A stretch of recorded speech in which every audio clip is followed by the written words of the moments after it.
And let's talk money now with BNN Bloomberg's Paige Ellis. Paige, good morning. Good morning. You know, they say the three metrics of a healthy economy: growth, job creation, and inflation, manageable inflation. So we just got some new data on inflation. A lot of data today, actually, and inflation was obviously the one that we really dialed in on first. Inflation in the month of August came in at 7%. Now, that is slightly below what economists were expecting. Economists expected that inflation in this country would rise to the tune of about 7.3% compared to the same month a year prior. We did see a deceleration from the month of July when inflation was about 7.6%. I'm throwing a lot of information at you, a lot of numbers, but basically we did see inflation decelerate slightly and come in below expectations in the month of August. Now that sounds like great news, and we did see gas prices come down, which led to that lower consumer price index print.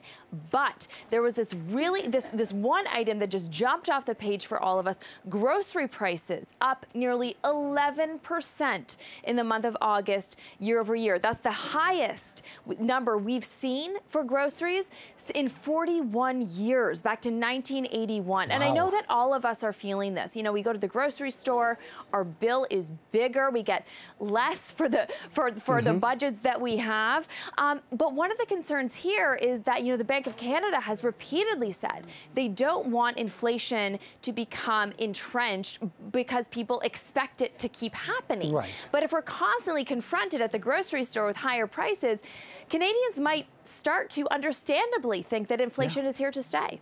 And what about jobs? This was the other big print that came out today. Another big data print. We got job vacancies hitting a record high in the second quarter. 997,000 vacant jobs in Canada in the second quarter. Probably not surprising, this was most pronounced in the healthcare sector. We have seen a lot of attrition and retirement in the healthcare sector, so that's where it was most pronounced. It was also high, again, not surprisingly, in hospitality and food services. And this really feeds back into that inflation story, George, because we're seeing employers compete for fewer employees, and they may be tempted, of course, to offer more money to win over those candidates. But if we pay more, then we have more money in our pocket. That can drive up inflation as well. It's a very tricky dynamic that the Bank of Canada is trying to navigate. Paige, got 30 seconds left. How does inflation intersect with supply chain issues? Well, we saw with Ford. Ford announced that it's going to have a $1 billion U.S. extra bill at the end of this quarter because its suppliers are squeezing it due to inflation. So everyone from automakers to grocery shoppers are feeling it. Paige Ellis, BNN Bloomberg, great report. Thank you. Thank you.